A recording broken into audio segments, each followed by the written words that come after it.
영으로 땅이 가나들지 산이 밀려 바다 가운데 빠지든지 바닷물이 균형하고 뛰어오르든지 그것이 넘치므로 산이 요동할지라도 우리는 두려워 아니하리로다. 아멘. 아버지 하나님 감사합니다. 지난 주간에도 저희를 지켜 돌봐주시고 오늘도 이렇게 주님 전에 나와서 주님의 날 예배할 때 인도하시니 감사를 드립니다. 아버지 하나님, 저희들이 몸과 마음을 다해서 예배하오니 받아주시고 하나님 기뻐하시고 저희들의 은혜가 넘치는 귀한 시간 될 수 있도록 인도하여 주시옵소서. 감사드리며 예수님 이름으로 기도드리옵나이다. 아멘.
하나님 앞에 나와 하나님을 예배할 수 있도록 인도해 주신 그 주님께 우리 감사하는 시간 갖겠습니다. 살아계시고 능력하신 아버지 하나님, 진실로 감사와 영광을 드립니다. 아버지 하나님, 이 시간도 함께해 주심을 주님 감사합니다. 저희들 한 시간 지켜주셔서 이렇게 정말 건강한 모습으로 하나님 앞에 나와 하나님을 예배할 수 있도록 인도해 주신 주님, 진실로 감사와 영광을 드립니다. 오늘 이 시간 모든 것 주님께 드립니다. 그래서 모든 것 다시 우리 주님 함께해 주시고 역사해 주시옵소서. 주여 아버지 진실로 감사와 영광을 드립니다.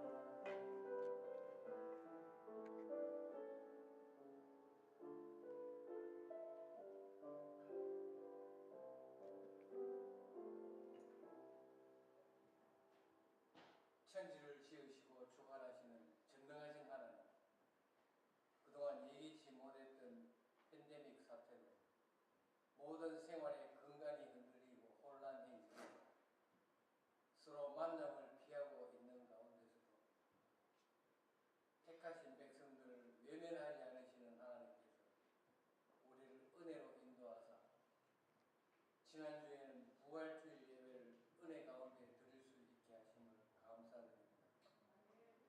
오늘도 부활의 소망으로 견고한 믿음을 지키게 우리를 인도하여 주시옵소서.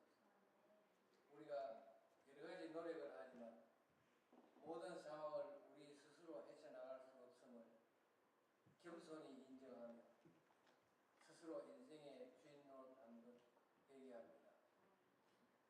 오직 하나님께 엎드려 부르짖을 때 저희 기도를 들으시고 응답하사 환난에서 지켜주실 줄 믿습니다. 오늘 선포되는 말씀을 통하여 주님만을 앙망하고 신뢰하는 사람 되게 하여 주시옵소서. 저희 교회의 모든 가족들, 각처의 선교사님들 특별한 보호와 은혜를 주시고 지금의 재앙이 오히려 믿음을 견고히 하는 길이 되도록 인도하여 주시옵소서. 그동안 온라인 예배를 위해 영상 준비와 성도님들의 안전을 위해 기도로 수고로 애쓰신 목사님과 사역자들의 노고를 위로하시고 축복하여 주시옵소서. 지금 건강이 좋지 않은 장로님, 권사님 외 이광영 집사님 하나님 은혜로 치유하여 주시고 회복시켜 주시옵소서. 나 같은 죄인을 구원하시고자 십자가 지시고 사망 권세 이기고 부활하신 살아계신 예수 그리스도의 이름으로 기도하옵나이다. 아멘.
온라인으로 중계로 가정에서 예배를 드리고 있습니다.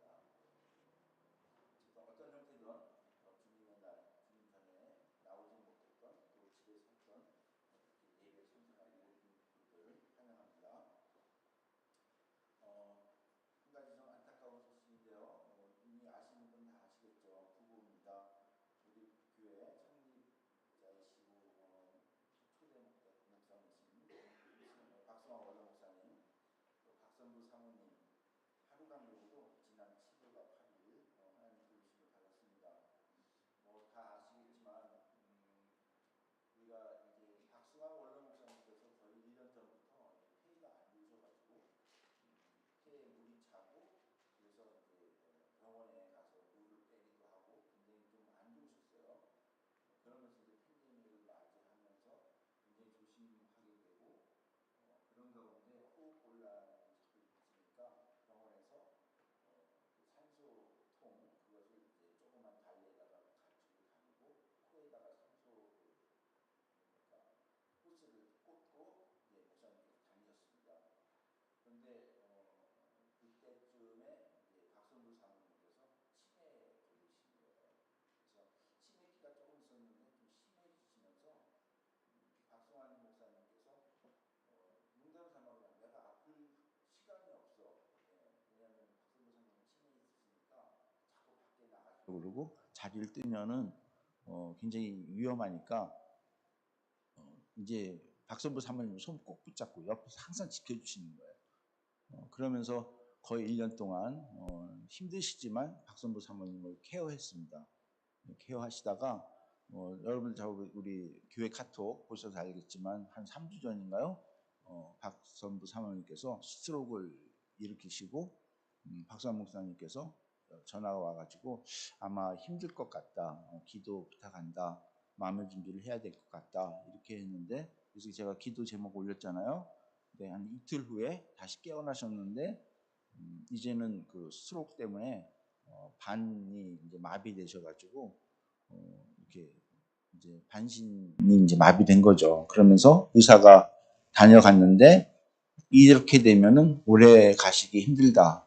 준비를 하고 있는 게 좋겠다. 이렇게 얘기를 하셔서 박선 목사님도 다시 의식은 차렸지만 아마 마음의 준비를 해야 될 것 같다. 이런 얘기를 하셨고 가족들하고도 이제 얘기를 했길래 좀 이제 안 좋으니까 바로 연락해서 박선부 사모님이 이제 수요일 날 오후 6시 20분 소천하셨습니다. 그러니까 이제 수요일 날 박성환 목사님 오후 6시 20분 모든 신경을 썼다가 하셨습니다. 이제 하나님 곁에 부르심을 받으니까 아마 이제 모든 그 긴장했던 끈을 놓으신 것 같아요. 이제 몸이 가느기가 힘들다, 좀 눕고 싶다.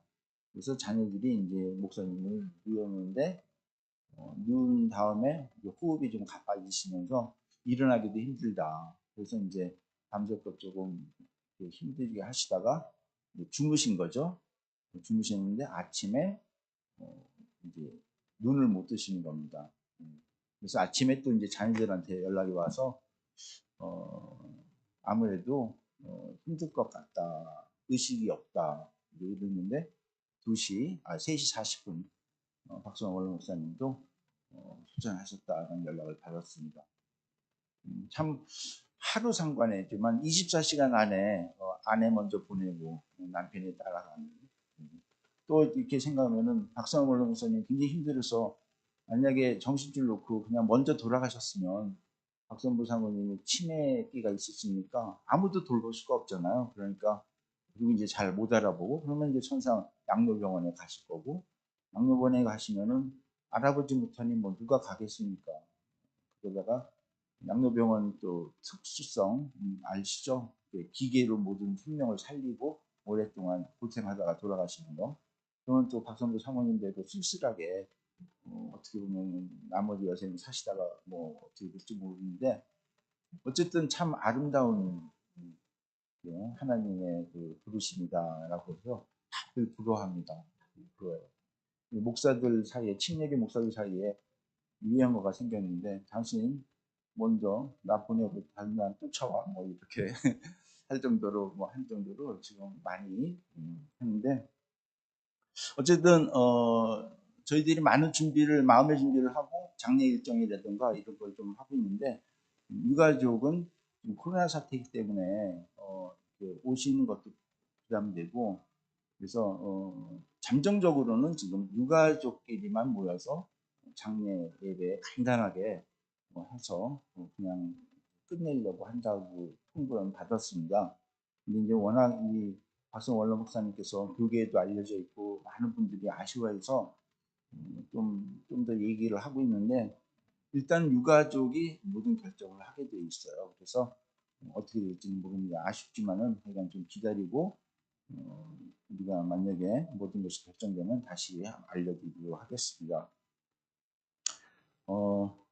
그리고 전도회 모임 안내 오늘 예배와 식사 후에 전도회 총회가 야외 카페에 있었습니다. 거리 간격 두고 우리가 진행할 거니까 여러분들 이따가 오늘 한 분이 모여라 그러면 다 모이셔서 이렇게 전도회 총회를 가졌으면 좋겠고 뭐 잠깐 또 기도 제목을 올리면 지금 차명수 장로님이 굉장히 약해지셨어요. 약해지고 그저께 그 알츠하이머 판정을 받으셨대요. 그래서 이제 자꾸 이렇게 뭐라 그럴까 뭐 막 이렇게 치매가 심한 건 아닌데 이제 기억을 자꾸 이렇게 잃어가시고 있어서 어쩌면은 양로병원에 모셔야 될 때, 왜냐하면 이제 차영애 권사님도 몸이 불편하신데 자꾸 이렇게 시킨대요. 시키고 또 시키고 또 시키고 이렇게 잊어버리시는 거예요. 자꾸 이제 뭘 한 거를. 그러니까 지금 차영애 권사님도 많이 힘든데 가족들이 그러다 어머님도 힘들겠다 그래서 하는데 지금 남편을 또 그런 데다 보낸다는 게 너무 이제 힘든 거예요, 마음이. 그래서 많이 지금 기도가 부탁하고 저는 하나님의 위로가 필요한데 또 이제 이병환 장로님은 사실 일단은 모든 게 좋지만 이제 휠체어에서 잘 거동을 안 하시니까 옛날에 이렇게 넘어져서 허리가 좀 다치시고 그래서 좀 거동이 불편하시지만 하여간 모두 우리가 기도가 좀 필요한 것 같습니다. 이광용 집사님도 지금 위암 때문에 치료가 아니라 여러 가지 이제 그 시도를 하고 있는데 어떤 때는 먹고 어떤 때는 못 먹고 이런 여러 가지 어려움이 있나 봐요.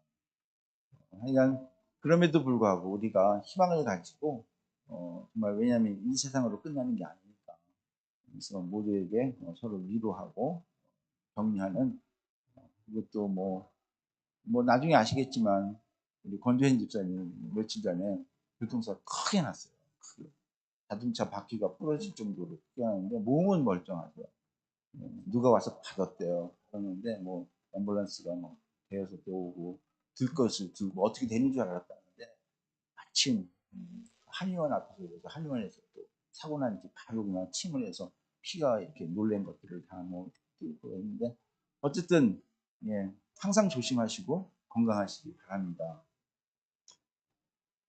광고 네 번째 김치 깍두기 예, 전도회에서 열심히 만들었습니다. 여기다 표시는 안 했지만 정말 너무나 귀한 것들이 많이 들어갔죠. 그 비싼 새우도 막 갈아서 집어넣고 해가지고 단가가 도저히 10불에 못 맞추고 15불에도 못 맞추고 20불은 다 돼야지 겨우 하는데 어쨌든 이것이 뭐 이익을 위한 것이 아니라 선교 후원 내지는 여러 가지 이용 용도가 있으니까 여러분들이 정말 맛있습니다. 정말 맛있습니다. 20불이니까 필요하신 분들은 신청하셔서 가져가시는데 선착순 판매입니다. 선착순. 네, 그렇게 아시고 네, 여러분들이 참여해 주시면 고맙겠습니다. 잠시 보험기도 드리도록 하겠습니다. 아버지 하나님 감사합니다. 지난 주간에도 저희들을 잘 지켜 돌봐 주셨고 하지만 또 우리 박성환 원로 목사님 예배를 주님께서 아름답게 불러가시고 또 그동안에 크고 작은 여러 가지 어려운 일들 있었지만 그래도 저희들에게 희망을 가지고 부활의 신앙을 가지고 주님을 바라볼 수 있도록 인도하심을 감사를 드립니다. 아버지 하나님 그 감사함에 못 잊어 저희들이 삶의 일부를 주님 앞에 드렸습니다. 주님 받아주시고 이것이 온전히 주님 뜻 가운데 쓰임받을 수 있도록 인도하여 주시옵소서. 아울러 드리지 못한 손길이 있다면 기억하시고 그들이 항상 주님께 드리고자 남은 풍족한 삶을 이루도록 인도하시고 또 이 자리에 참석하지 못한 주님의 백성들 그들이 어디 있든 무엇을 하든 항상 주님을 사모하며 주님께 예배하는 그들 되도록 축복하여 주시옵소서. 감사드리며 예수님 이름으로 기도드리옵나이다. 아멘.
우리 주와 같으시 어디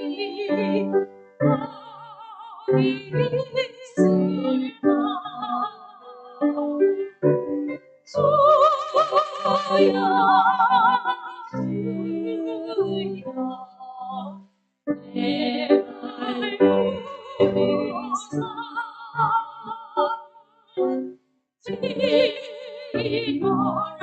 하시네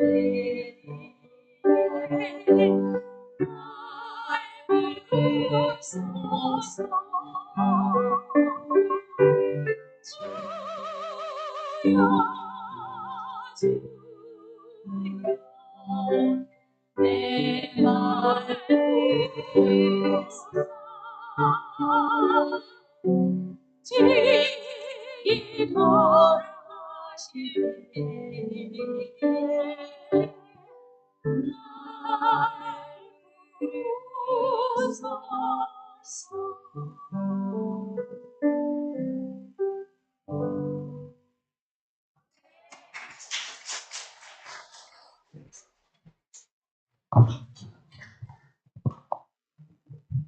아멘. 아멘.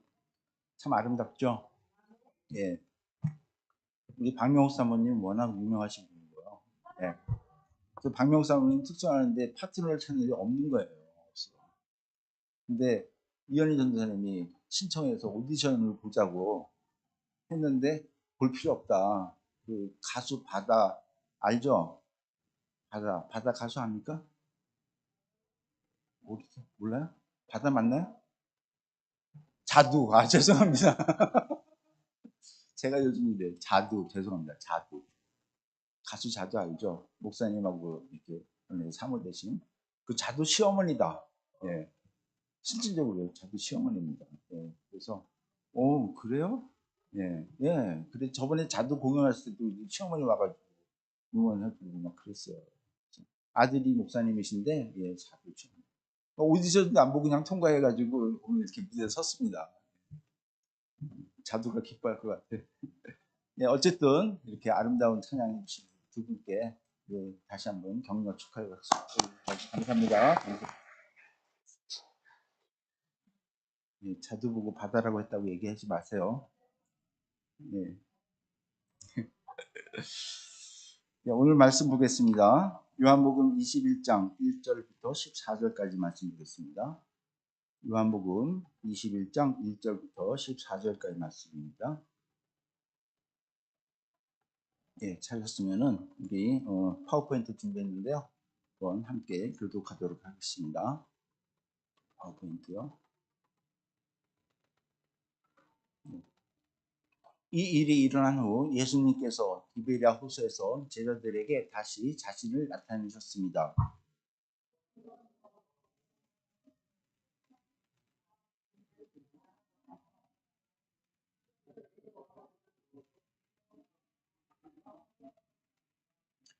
시몬 베드로가 다른 제자들에게 나는 물고기 잡으러 간다 라고 말했습니다. 다른 제자들이 우리도 너와 함께 가겠다 라고 말했습니다. 그래서 그들은 밖으로 나가서 배에 올라탔습니다. 그러나 그날 밤에는 한 마리도 잡지 못했습니다.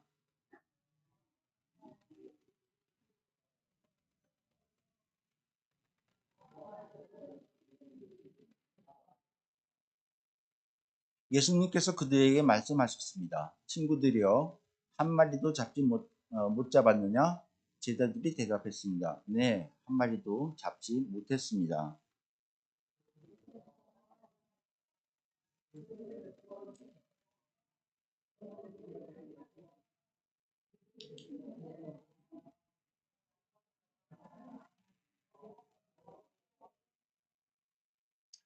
예수님께서 사랑하시던 제자가 베드로에게 말했습니다. 주님이시다. 베드로는 주님이시라는 말을 듣자마자 벗고 있던 겉옷을 몸에 두르고는 물로 뛰어들었습니다.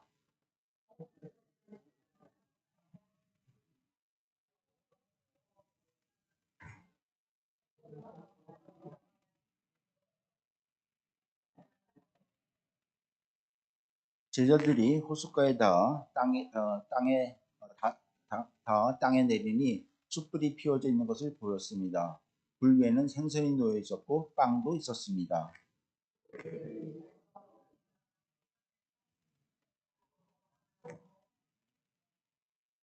시몬 베드로가 배에 올라가 그물을 호숫가로 끌어당겼습니다.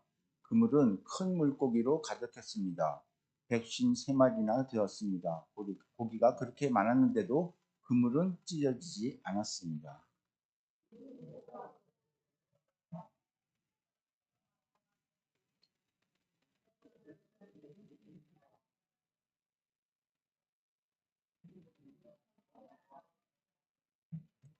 예수님께서는 가셔서 빵을 가져다가 제자들에게 주셨고 생선도 주셨습니다.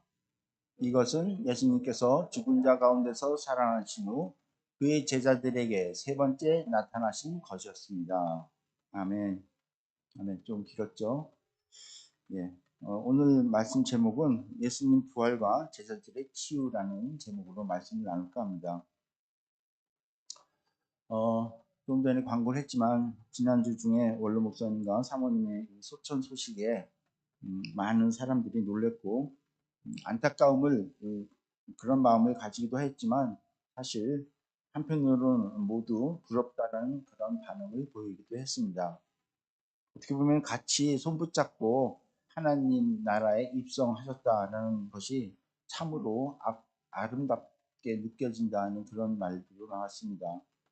사실 이렇게 얘기하는 것은 모두 부활 신앙을 가지고 바라보면서 나타나는 반응입니다.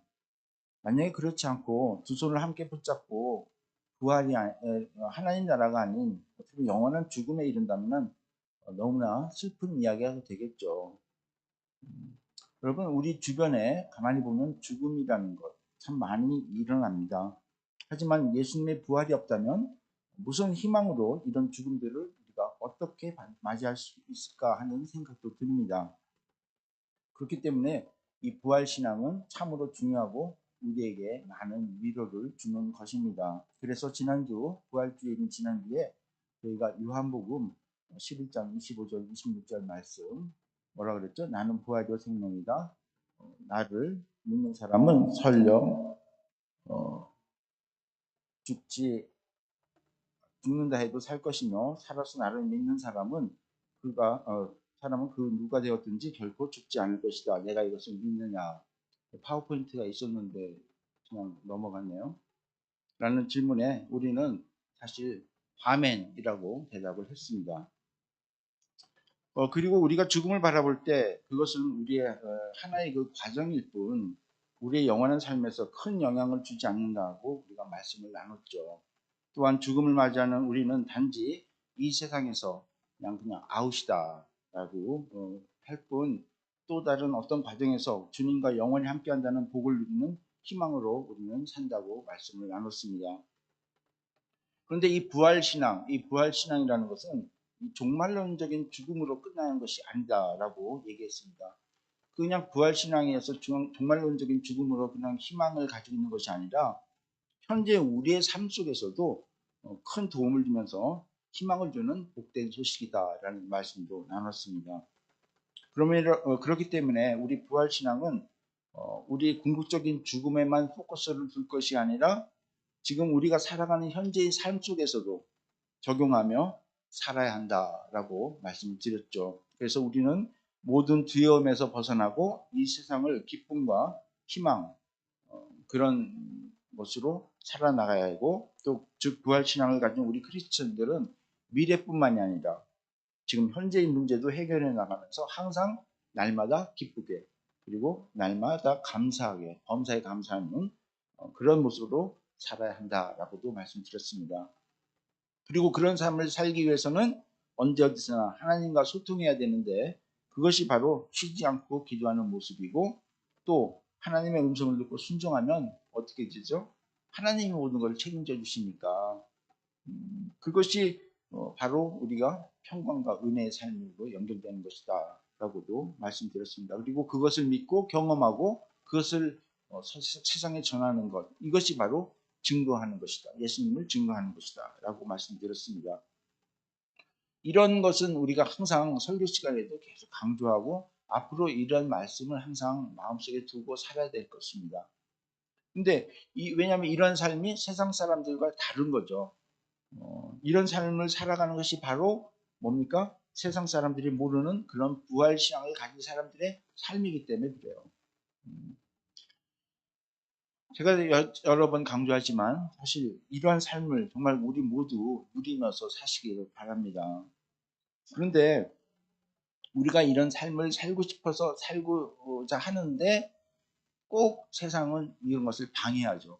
이것을 못하도록 합니다. 수없이 방해합니다. 소위 말해서 스트레스나 트라우마, 공포, 위협, 시기, 질투, 미움, 의심 등등 감정과 생각들이 우리를 엄습합니다. 그리고 우리는 이런 것들에 의해서 소위 뭐가 생기죠? 상처라는 것이 생깁니다. 상처. 이 상처, 정말 상처는 참으로 우리를 많이 괴롭힙니다. 그래서 상처가 나면 어떻게 하죠? 치료를 합니다. 치료. 몸에 상처가 나면은 이에 따른 조치가 필요하죠. 손을 만약에 베이면 어떻게 합니까? 소독약을 바르고 그 다음에 연고를 바르고 반창고를 붙입니다. 그리고 상처가 아물 때까지 건드리지 않고 조심합니다. 우리 지난주에 몇 분이 사실 김치를 담궜어요. 근데 무, 배추 합해서 6박스, 나중에 추가 2박스, 8박스예요. 어마어마하게 담궜습니다. 근데 그 많은 무를 우리 박재민 목사님이 잘랐어요. 잘랐는데 손에 물집이 생겼습니다. 네. 기타 치고 생전 처음으로 물집이 생겼다고 했는데 상처가 난 거죠. 쓰라리죠. 살갗이 벗겨졌습니다. 그것도 모르고 손을 붙잡고 악수를 세차게 하면 아픈 겁니다. 왜냐하면 상처를 건드렸기 때문에 그런 거죠. 평소에는 괜찮았다가 이렇게 건드리면 아픈 겁니다. 상처는 건들면 아픕니다. 그래서 상처를 건드리지 말아야 하고 조심히 다뤄야 합니다. 육체적 상처도 마찬가지지만 정신적 상처 또한 그렇습니다. 육체적 상처는 사실 반창고를 붙이거나 표시가 나서 알지만 정신적 상처는 사실 눈치를 채지 못하고서는 또 자세히 자기가 이런 지금 머리 육체 정신적 상처가 있다는 얘기를 하지 않으면 잘 모릅니다. 그렇다고 그런 정신적 상처는 말도 못합니다. 그래서 못 모르고 접근하고 또 이렇게 못 모르고 얘기했다가 아픈 상처를 건드렸다고 화를 내거나 또는 따지거나 그러는 바람에 서로 오해가 생기고 결국 서로 말도 안 하는 그런 어려운 상황이 접하게 되는 거죠. 이 모든 게 상처 때문에 오는 겁니다. 상처 때문에. 그런데 이 결과가 상처 때문에 오는 그 결과가 마치 우리를 죽음이라는 것으로 공포와 두려움으로 몰고 가려는 그런 사탄의 계략처럼 악의 세력이 원하는 결과로 됩니다. 하나님께서는 우리에게 하나가 되라고 하는데 사탄은 자꾸 갈라놓습니다. 이 둘로 갈라놓는다는 뜻, 디아블로스, 제가 몇 번 얘기하죠. 이 디아블로스는 쐐기, 둘로 갈라놓다라는 그 단어가 바로 사탄, 데블의 어원이라고 제가 말씀을 드렸습니다. 즉 우리는 이 세상 살면서 이 데블의 공격에 자꾸 넘어가서 자꾸 갈라지게 되죠. 하나가 되지 못합니다. 이 세상 살면서 믿음으로 사탄 세력의 공격에 안 넘어간다고 해도 우리는 아담과 하와의 원죄 때문에 사탄은 죽음이라는 것을 이용해 하나님과 우리의 관계를 자꾸 갈라 놓습니다. 하지만 하나님은 예수님의 부활로 인해 예수님을 믿는 자마다 영생을 얻게 하고 또 하나님과 우리 사이를 하나가 되도록 하셨습니다. 이것을 믿고 하나님과 하나 되는 것이 바로 부활 신앙입니다. 이처럼 예수님의 부활은 하나님과 우리와 사이에 갈라진 것을 다시 하나가 되게 만드는 것입니다. 그러므로 우리는 주님의 말씀처럼 주님과 함께 영원히 살게 되는 것이죠. 다시 말씀드리면 이것이 바로 부활 신앙이라는 것입니다. 그런데 이런 것은 바로 미래에 관한 것이죠. 미래에 관한 것이고 현재 우리의 삶 가운데서도 부활 신앙으로 기쁘게 항상 살아야 된다고 제가 아까 말씀을 드렸습니다. 그것은 바로 우리가 이 땅에 살면서 어떤 위협이나 부정적 공격도 이겨나가고 서로의 관계들을 파괴하려는 사탄의 공격도 이겨나가고 하나님 뜻대로 이 세상 삶을 기쁘게 살면서 하나님의 주신 사명을 우리가 다하면서 살아가는 것이죠. 그 부활 신앙에 대한 말씀이 바로 오늘 말씀인 베드로를 중심으로 한 제자들의 이야기를 통해 바로 생각해 보자는 것입니다. 여러분 성경을 보면은요, 베드로와 제자들에게 반드시 해결해야 되는 문제가 있는데 그 문제가 뭔지 혹시 아십니까? 저는 오늘 말씀을 기준으로 해서 그들의 문제 해결은 바로 상처에 대한 치유라고 저는 말하고 싶습니다. 여러분 제자들과 베드로의 상처가 무엇이라고 봅니까? 아마 예수님을 배반하고 뿔뿔이 흩어져서 도망간 것, 또 특히 베드로는 예수님을 3번이나 부인하고 저주한 일이 아닌가 생각을 합니다. 아마 이들이 다니면서 항상 그러한 마음을 품고 나는 예수님을 배반하는 사람이야. 특히 베드로는 나는 예수님 저주까지 했어. 내가 왜 이랬지 하는 어떤 그런 무거운 마음. 그토록 예수님을 따르겠다고 하면서 다른 사람은 몰라도 자신만은 결코 예수님을 배반하지 않겠다고 그토록 예수님을 따르겠다고 하면 예수님이 말씀하신 것처럼 닭이 우리 전에 3번 부인하는 것을 깨달았으니 얼마나 괴로웠겠습니까? 아마 이런 상처는 베드로에게는 스스로 해결할 수 없는 큰 상처가 아닐까 생각합니다. 어쩌면 예수님께서는 베드로와 제자를 세상을 향해 사도로 보내기 전에 어떻게 보면 성령을 받기 전에 그리고 성령을 받으라고 기다리라고 했는데 그 전에 이들의 상처를 치유하지 않고는 어떻게 보면은 아예 예수님께서 명령하신 그 지상 명령을 감당하기 힘들지 않았을까 하는 생각을 하셨을 거다라는 생각을 해봅니다. 왜냐하면 상처가 있으면요, 그 부분이 취약점이기 때문에 사단은 자꾸 그 부분을 공격합니다. 우리가 교회에서 봉사하거나 또 선교사님들이 어떤 선교 일을 하거나 또 목회자가 어떤 목회 일을 할 때도 어떤 취약점, 상처가 있어요. 근데 그게 치유가 안 되면 이거 하다 보면 그 취약점이 건드려지면 거기에 반응이 나타나요. 약해집니다. 그리고 방황합니다. 그리고 힘이 없어집니다. 그리고 하던 일이 멈춰집니다. 도망갑니다. 피합니다. 어떻게 보면 사탄은 철저하게 그 상처를 이용하는 거죠. 그렇기 때문에 예수님께서는 제자들에게 성령을 받을 때까지 예루살렘에 있어라 라고 얘기했는데도 불구하고, 아니 그 이후에 했지만 어쨌든 지금 이들은 예수님을 만난 게 뭐 우리가 아마 나중에 읽어주면 세 번째 이제 제자들에게 나타나겠다고 했지만, 이들은 지금 예루살렘에서부터 벗어나서 디베라, 즉 갈릴리 호숫가로 떨어져서 지금 고기를 낳고 있는 이런 모습. 도망갔다고 볼 수 있는지 뭐 방황하는 건지 모르지만 어쨌든 그런 일들을 감당하지 못하는 그런 상황이라는 거죠. 그렇기 때문에 예수님께서는 부활하시고 그 부활을 통해서 그 상처를 치유하고 하나님의 일을 잘 감당할 수 있도록 돕는 일을 지금 벌이고 있는 겁니다.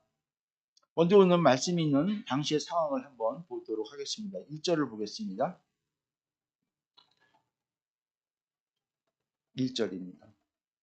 이 일이 일어난 후, 이 일이 있은 후라고 되어 있는데, 이 일이라는 건 여러분 저번에 제가 도마의 믿음, 보고 믿는 믿음과 보지 않고 믿는 믿음이라는 얘기를 할 때 아셨을 겁니다. 이 일이라는 것은 예수님께서 부활하신 후에 제자들에게 나타났는데, 도마가 그 자리에 마침 없어서 다시 또 도마와 제자들이 있을 때 두 번째 나타나죠.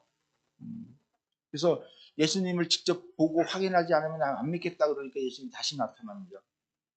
그런 의심스러운 부분을 확인시키고 이제 보고 믿는 것보다 보지 않고 믿는 것이 더 복되다라고 말씀한 그 일이 일어난 후입니다. 근데 그 이유가 바로 이튿날인지 아니면 한참 뒤인지 그거는 알 수가 없습니다. 하지만 예수님께서 부활하시고 승천하신 기간이 40일이잖아요. 그러면은 적어도 그 8일 만에 이제 제자들에게 나타나서 도마에게 나타나서 제 1회 만에 뭐 이런 얘기가 있으니까 그럼 8일부터 40일 사이인데 적어도 두 번째 나타난 것보다는 좀 시간적 거리가 있지 않았을까. 어떤 보면은 적어도 한 달 정도 지난 어떤 그날 이런 생각이 듭니다. 왜냐하면 예수님께서 나타났는데 지금 예수님이 갑자기 없어지신 거거든요. 예수님께서 같이 있었다면 이들이 지금 갈릴리 가서 뭐 우리 고기나 낚으러 가겠다 하겠습니까? 아마 예수님의 그 부활을 기뻐하고 예수님과 같이 즐겁게 그 부활의 기쁨을 나눴을 텐데 나타나시고 그 다음에 무슨 일이 없어요. 무슨 말이 쓰여있질 않아요. 그 다음에 이 일이 일어난 후라고 하면서 이 베드로와 제자 몇 명이 디베라라는 호숫가에 있는 겁니다. 예루살렘과 디베라의 간격 거리는 약 150km 정도라고 해요. 우리 마일로 따지면 90마일이 넘는 거리입니다. 참 먼 거리를 갔죠. 아마 이들은 예수님이 부활은 하셨는데 그리고 보긴 봤는데 갑자기 어딘가 없어진 것 같고 어떻게 된 건지 모르겠고 어떻게 보면 좀 썰렁한, 정말 예수님을 우리가 봤는지 아니면 우리 헛것을 봤는지 도대체 예수님이 어디 갔는지 뭐 기록에는 없어요.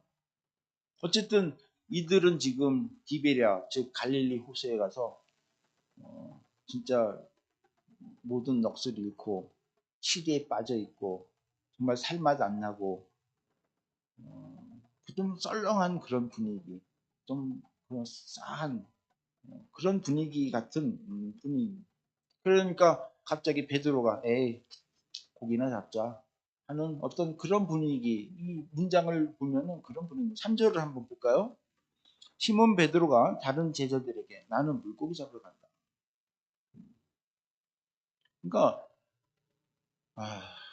예수님은 안 보이고 또 뭐 예루살렘 거처라면은 예수님 보고 싶어 있는데 아마 이들은 많이 실망 지금 뭐 여러 가지 아까도 말씀드린 상처 예수님을 봤는데 머리 얼굴 들 낯이 없는 거예요. 왜냐하면 배반하고 뿔 도망갔고 자기 3번이나 부인했는데 예수님은 무슨 말은 없으시고 그러니까 여기까지 왔는데 뭐 돌멩이 던지던 뭐 모래를 건드는 뭐 아니면 그물을 만지던 그러다가 난 물고기 잡으러 간다. 그러니까 뭡니까? 제자들이 우리도 같이 가자. 어쩔 줄 몰라는 그런 모습. 뭔가 이렇게 고기를 잡아서 막 뭐 희망에 부풀려고 하는 게 아니라 어떤 그런 모습을 우리가 볼 수가 있다는 겁니다. 아닌 게 아니라 그들은 밖으로 나가서 배에 올랐는데 그날 밤에는 뭐죠? 한마디도 잡지 못합니다. 아주 우울한 분위기입니다. 어쩌면 이들은 고기를 잡으면서도 계속 자신의 머리에서 떠나지 않는 상처, 예수님을 3번 부인한 일, 또 내가 예수님을 그렇게 하는데도 우리는 다 뿔뿔이 흩어져 도망갔죠. 어쩌면 내가 이런 실수를 했을까? 내가 좀 더 예수님께 잘했으면 예수님이 나타났을 때 내가 그냥 확 붙잡고 어디 가시지 말라고 그러고 또 막 할 텐데 어디 가신다 그래도 붙잡지도 못하고 아니면 그렇게라도 우리가 했으면 예수님이 지금 우리와도 지금 같이 계실 텐데 왜 갑자기 없어지고 정말 살아계시나? 뭐 이건 제 생각입니다. 이게 성경에는 안 나와요. 하지만 분위기는 충분히 그럴 수 있다는 분위기입니다. 우리가 살아가면서 정말 우리가 예수님 믿고 막 좋아서 흥분할 때는 좋은데 어느 날 갑자기 그냥 내가 디프레스 오고 내가 어느 날 갑자기 정말 되는 일은 안 되고 정말 예수님 계시나? 내가 그 전에 좀 뭘 좀 잘했으면 내가 좀 더 믿음 생활을 다 했으면 내가 더 예수님한테 부탁할 텐데 뭐 이런 생각들 자책감 뭐 의심 뭐 많은 괴로움 이게 그물로 고기가 잡히겠습니까? 그러니까 이런 분위기라는 것을 제가 보게 된다는 거죠. 아닌가 하나도 못 잡습니다. 아마 그렇지만 이들은 마음속에는 침울하고 했지만 어떻게 보면 정말 사랑받는 예수님을 그리워하지 않았을까 하는 또 제 추측을 해봅니다. 근데 분명히 그랬을 것 같아요. 문장을 보면 그렇게 제가 생각할 수가 있는데 예수님이 그들에게 나타나죠. 하지만 처음 거리 아까 뭐 90m 정도 거리라고 했는데 90m 바다에 이 호숫가에서는 먼 거리입니다. 얼마가 되지 않았다고 했지만 그 정도 거리에 있는데 사람이 이렇게 호숫가에 있습니다. 처음엔 그들이 예수님인 줄을 모르죠. 4절입니다. 다음날 아침 일찍 예수님께서 호숫가에 서 계셨습니다. 그러나 제자들은 그분이 예수님인지 알지 못했습니다.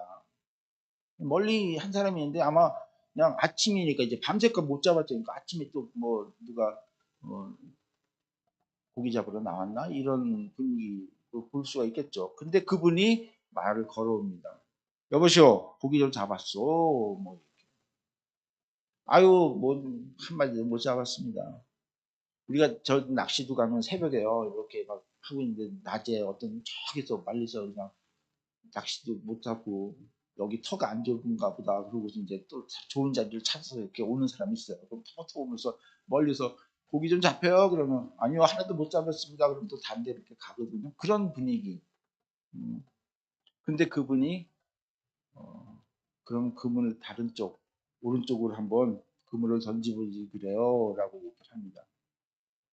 마치 오래전 예수님께서 깊은 곳에 가서 그물을 던져버리는 엉뚱한 얘기죠. 제자들은 어떻게 보면 이미 포기한 그런 마음으로 에이 뭐 기대보다는 그냥 시킨 대로 야 오른쪽에 한번 던져보자 하고 던졌을지도 몰라요. 그런데 이제 놀라운 일이 벌어집니다. 15절 16절이죠. 예수님께서 그들에게 말씀하셨습니다. 친구들이요, 한 마리도 못 잡았느냐? 제자들이 대답했습니다. 네, 한 마리도 잡지 못했습니다. 예수님께서 말씀하셨습니다. 그물을 배 오른편에 던져라. 그러면 고기를 잡을 것이다. 그들은 시킨 대로 했습니다. 그러자 고기가 너무 많아 그물을 그 배 안으로 끌어올릴 수가 없었습니다. 그 다음이 중요합니다. 이때 바로 제자 한 명이 예수님이다. 예수님입니다. 17절이죠. 예수님께서 사랑하시던 제자, 이제 학자들은 이 요한복음 저자가 요한일 것이다라고 했는데, 어쨌든 예수님께서 사랑하신 제자가 베드로에게 말했습니다. 주님이시다. 주님이시다. 베드로는 주님이시라는 말을 듣자마자 벗고 있던 겉옷을 몸에 두르고는 물로 뛰어들었습니다. 여러분, 이 분위기 어떻게 생각하십니까? 아까 제가 말씀드렸잖아요. 오병이어 사건 후에 제가 저번에 또 오병이어 사건 이후 얘기도 잠깐 나누는데, 예수님이 제자들을 무리와 떨어뜨리죠. 이거는 뭔가 심상치 않은 어떤 분위기라서 이들은 드디어 구주 만났다고 반가워하고 정말 왕의 왕 오셨다고 반가워하고 막 난리를 쳤지만, 예수님은 그게 아니기 때문에 흐트르고 제자들을 급히 배를 타고 호수 건너편으로 가게 하잖아요. 사실 이 제자들의 그 분위기는 지금 이거하고는 정반대죠. 막 신났습니다. 막 기적 봤죠. 오병이어 그 놀라운 일을 봤죠. 막 흥분했죠. 지금 군중들은 막 왕 세우려고 하죠. 이제 정말 내가 예수님을 제대로 모신 제자로서 이제 한 자리 하겠구나. 막 이런 생각, 저런 생각하는데 배 타고 갑니다. 그냥 예수의 그것을 잊지 못하고 있습니다. 흥분하고 있어요. 근데 풍랑을 만났는데 예수님이 오는데 뭐라 그랬죠? 예수님이라고 하질 않았다 그랬잖아요. 유령이다. 제가 그랬잖아요. 그때 어렸을 때 제가 간절히 사모하면 아버지가 뭐 사온다 그러면 아버지를 기다려 과자를 기다릴 마음이라도 어쨌든 발자국 소리면 그냥 아버지다고 뛰어나가는. 그들이 만약에 예수님을 사모했으면 유령이라도 예수님이다 해야 되는데 유령이다 했다는 거는 이들의 마음은 벌써 예수가 간절함이 없었다고 제가 말씀드렸잖아요. 근데 오늘은 예수님이 나다라는 얘기도 안 했어요. 그냥 던져봐라. 근데 거기에 잡히니까 이들의 마음이 간절하게 어떻게, 그래도 내가 예수님한테 죄송하고 비록 이렇게 상처를 받지만 그래도 예수님이 좀 나에게 좀 찾아주시면 안 좋겠습니까? 라는 간절함이 있었다는 거죠. 그러니까 바로 예수님이다라는 걸 하는 거죠. 충분히 분위기 이해하십니까? 베드로는요, 이제 만든 걸 다 겉옷을 벗어서 이제 챙기려고 하다가 뭔가 옷을 다시 입고 그냥 뛰어듭니다. 예수님이 하니까. 예수님께 달려갑니다. 이들은 비록 죄책감에 사로잡히고 정말 모든 시를 잃고 정말 낙담하고 그랬을지 모르지만 그들 마음속으로는 아마 예수님을 간절히 기다리면서 사모하지 않았나 하는 생각이 드는 거죠. 부활하신 예수님을 얼마 전에 봤는데, 도마와 같이 봤는데 어느 갑자기 없어졌으니까 어쨌든 이들은 뭐 갈릴리까지 온 거 아닙니까? 그리고 고기나 잡아야 되겠다 한 거 아닙니까? 그 순간부터 괜히 죄책감 들고 예수님한테 내가 좀 잘만 보였어도 예수님 어디 가셨냐고 끝까지 쫓아갈 텐데 한마디 못하고 그냥 없어지니까 찾지도 못하고, 배바단 인간적인 생각으로는 괜히 얼굴낯이 뜨겁고, 그래서 그냥 갈릴리 호수 고향 찾아 옛날 일 찾아 왔지만 어쩌면 그들의 마음은 아직도 그 예수님 사랑, 예수님의 그 간절함을 가득 차 있을 거라는 겁니다. 그러니까 밤새 못 잡던 고기가 어떤 사람의 권위대로 해서 고기를 잡게 되니까 바로 주님이시다라고 얘기 나왔다는 겁니다. 어쨌든 여기서 우리는 생각할 것이 부활하신 예수님을 만난 이 제자들의 모습입니다. 어쩌면 베드로는 처음 예수님을 만난 그 장면과 오버랩이 되지 않았을까 하는 생각을 해봅니다. 하루 종일 고기를 잡으려 했지만 한마디도 못 잡았는데 쓸쓸히 그물을 정리하고 있는데 예수님이 오십니다. 그래가지고 배를 올라타고 조금 밑으로부터 멀리 가자. 자기 장모님이 고친 예수님이니까 할 수 없이 가서 예수님이 군주들을 향해서 막 얘기하는 거, 말씀하는 거 듣고 은혜를 받았는데 이제는 깊은 곳에 가서 그물을 던져라 했더니 이제는 말씀의 은혜를 받았는지 그대로 가서 했다가 고기를 많이 잡잖아요. 찢어질 정도. 조금 전에는 찢어지지 않는데 지금 찢어질 정도. 옛날에 여기도 뭐 신학적 의미가 있는데 지금 그 얘기를 하자는 게 아니라, 자, 그럴 때 예수님이라는 것을 이 베드로가 느꼈는데 처음에는 어떻게 했습니까? 주님, 저는 죄인입니다. 저로서부터 떠나소서 그랬어요. 그런데 지금은 달라요. 주님이시다. 그러니까 떠나소서가 아니에요. 있던 옷까지 입고 다시 주님께 달려가는 겁니다. 여러분, 이 똑같은 상황 속에서 하지만 전혀 배경이 다른 이 모습을 어떻게 생각하십니까? 생전에 주님을 만나서 자신이 죄인임을 깨달았을 때 아직도 예수님을 잘 모르고 있는 그런 상황. 그럴 때는 뭡니까? 주님, 저로부터 떠나십시오. 제가 주님 곁에 있기가 두렵습니다. 그렇게 고백했는데 이제는 부활하신 예수님을 본, 그리고 예수님과 함께 행동한 그 베드로, 비록 그 전에 죄인하고는 비교가 안 될 정도로 정말 더 나쁜 죄인. 그때는 예수님 잘 몰랐고 그냥 내가 죄인입니다라고 하는 어떤 그런 거였지만 지금 뭡니까? 예수님 같이 먹고 생활했는데도 불구하고 예수님을 저주하고 모른다 그러고 뭐 심지어는 예수님 앞에 잘난 척하고 내가 다른 사람은 배반할지 모르지만 나는 배반 결코 안 합니다라고 막 자만했던, 이전보다 훨씬 더 못한 죄인임에도 불구하고 뭐죠? 예수님을 만나서 어떻게 합니까? 떠나서서가 아니라 이제는 주님께 달려가고 있는 거예요. 여러분, 이게 바로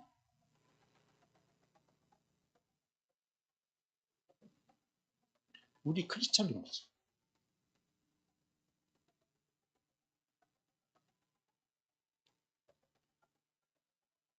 내가 죄인이라서, 내가 못나서, 내가 더 이상 이곳에 못 있는 게 아니라, 내가 정말 주님을 볼 날이 없어서 정말 주님 보기가 너무 부끄러운 게 아니라, 이제는 정말로 나 혼자는 도저히 못합니다. 이제 내가 정말 주님이 어떤 분이신지 압니다. 내가 비록 이전보다 더 많은 죄를 지고 정말 죽을 죄를 졌지만 주님이 오시면 저는 이제는 주님을 붙잡을 수밖에 없습니다라는 이 간곡한 행위라는 거죠. 다시 옛날로 돌아가겠습니다가 아니라 이제 주님 저를 떠나지 마세요. 어떻게 보면 베드로와 제자들은 실수와 실망 가운데 과거를 잊고 싶어서 예루살렘을 떠나서 다시 한적한 갈릴리로 와가지고 다시 맥없이 고기를 잡았을지 모르지만 부활하신 예수님은 다시 그들을 찾아옵니다. 그리고 그들을 부르시는 것이 바로 오늘 본문이에요. 정말 아름답게 이들의 상처를 치유하시면서 부르십니다. 예수님을 진정 아는 사람들은 죄인이기 때문에 내가 도저히 죄인을 예수님을 볼 날이 없다 하고 주님 떠나서서가 아니라 이제는 주님밖에 없습니다. 주님 하고 달려가는 거예요. 겉옷을 입고 있는 모습 그대로잖아요. 있는 모습. 겉옷을 벗고 수영복 차림으로 헤엄쳐 달려가는 게 아니라 그냥 있는 옷 그대로, 있는 그대로 주님 받아주십시오라는, 이들에게 예수님은, 부활하신 예수님은 찾아오신 거예요. 예수님께서는 일단 자신이 예수님이라는 걸 알려주셨습니다. 그리고 이제 그들을 그들을 위해서 모닥불을 피워놓으십니다. 아침이니까 춥겠죠. 모닥불을 피워놓고 또 조반, 아침 식사까지 준비하십니다. 그리고 그 중에 특히 제일 괴로워하는 베드로를 불러서 네가 나를 사랑하느냐. 이게 오늘 읽은 다음에 이제 그 읽어보죠. 네가 나를 사랑하느냐? 이렇게 물었는데 이 과정 또한 정말 너무 놀라운 그 예수 그리스도의 그 사랑과 치유함이 정말 있는 것을 보게 됩니다. 시간 관계에서 이 이야기는 제가 다음 주에 하겠습니다. 오늘 말씀 통해서 드리는 말씀은 예수님의 부활로 인해서 우리가 그 부활의 소망을 가지고 미래의 소망, 즉 세상 사람들이 가장 두려워하는 그 죽음을 넘어서 우리는 영원한 삶을 산다는 그 미래에 대한 소망을 품을 뿐만 아니라 그 예수님의 부활은 현재에서도 우리에게 새로운 삶을 계속 주시고 있다는 겁니다. 그래서 이전에는 내가 죄인이면 그 자리에 있지 못하고 오히려 주님께 나를 떠나달라고 주님과 함께 있지 못함을 선언했는데 이제는 부활하신 예수님을 만나서 주님이 어떤 분이신지를 분명히 알고 오히려 자신이 정말 부족한 죄임에도 불구하고 있는 모든 것을 그대로 가지고 주님 곁에 달려가는 모습. 예수님 한 분으로 족합니다. 라는 우리의 삶이 바뀐다는 겁니다. 여러분 이게 부활신앙이에요. 부활신앙. 여러분 우리는 항상 부족합니다. 우리가 사는 이 세상은 때로는 위험하고요. 때로는 상처를 주기도 하고 때로는 상처를 받기도 합니다. 때로는 주님이 잠시 떠난 것 같기도 하고 때로는 전혀 나에게 하나님 주님이 관심이 없는 것 같기도 합니다. 하지만 부활하신 예수님께서는 저 멀리 천국에만 계시는 것이 아니라 지금 내가 있는 이 자리에 우리를 바라보시고 우리와 함께 하십니다. 우리는 그 주님을 볼 수 있어야 합니다. 그리고 나의 모습을 돌아보면서 내 자신에 대한 낙담, 자괴감, 여러 가지 힘들어할 것이 아니라 주님 제가 볼날이 없으니 제가 이 자리에 못 있겠습니다. 나를 떠나십시오가 아니라 있는 그대로 모습으로 주님을 꼭 붙잡고 주님 뜻대로 해주십시오. 주님 저를 사랑하시는 제가 아닙니다. 그렇게 주님을 매달릴 수 있어야 된다는 거죠. 지금 내 곁에서 지켜보고 있는 주님을 향해서 나의 모습 그대로 가지고 주님이시다 하고 달려갈 줄 알아야 된다는 겁니다. 그래서 부활하신 예수님을 정말 진정으로 만나 이 부활의 신앙을 가지고 미래에 대한 어떤 그런 부활 신앙도 중요하지만 현재 이곳, 내가 있는 이곳, 내가 있는 이 삶터에서 정말 주님을 꼭 붙잡고 참 기쁨으로 주님과 함께하는 삶을 우리가 모두 누려야 될 것입니다. 그러한 모두가 되기를 예수 그리스도 이름으로 부탁드리며 축원합니다. 기도하시겠습니다. 아버지 하나님 감사합니다. 오늘 예수님께서 부활 이후에 제자들에게 나타나서 정말 그 아픈 상처, 정말 어떻게 보면은 평생 지고 가야 될 상처들을 치유하는 것을 보게 됩니다. 이들이 진정으로 예수님을 만났을 때 이제는 나를 떠나서가 아니라 주님이시다고 달려가는 그 부활의 신앙을 우리가 갖도록 인도하시고 우리가 이 세상 살면서 정말 세상에 어떤 것이 엄습하고 세상에 어떤 것으로 인해 나를 괴롭게 한다 하더라도 실망하고 낙담하고 그럴 것이 아니라 주님이시다고 달려가고 다시 한번 새 삶을 일으켜 나가는 우리 모두가 되도록 인도하여 주시옵소서. 감사드리며 예수님 이름으로 기도드리옵나이다. 아멘. 말씀 생각하면서 차가분과 다 같이 403장 나이가요. 예.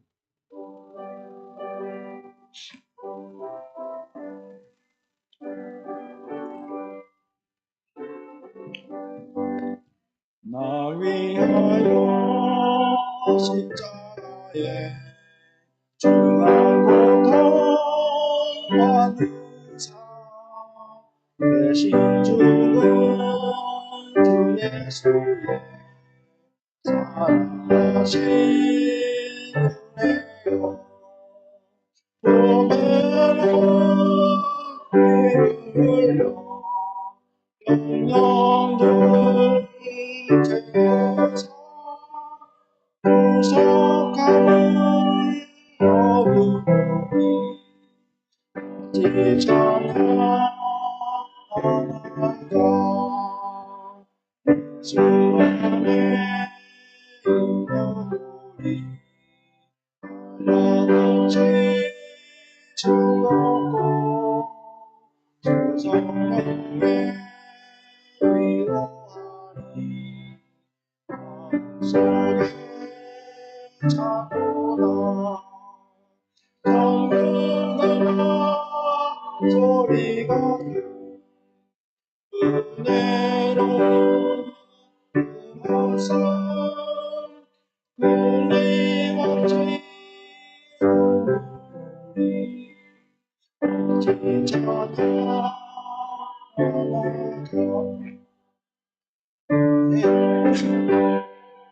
오직 공파시지 않고 울어도 주님 안에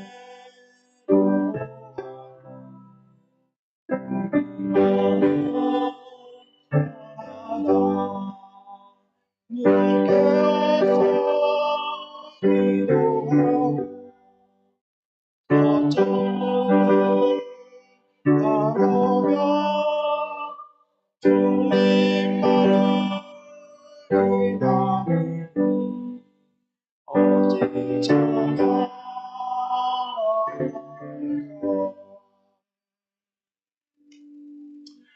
이제는 우리 주 예수 그리스도의 은혜와 하나님의 그 크신 사랑과 성령님의 감동감과 역사하심이 이제 저희들 삶 속에서 저희들 실수와 죄 때문에 괴로워하는 것이 아니라 어떤 상황에서도 예수님이다 하고 달려가고 예수님을 만나 저희 삶이 변화되기를 원하는 우리 모두를 머리 위에 지금부터 영원히 함께 하시기를 예수 그리스도의 이름으로 축원하옵나이다. 아멘.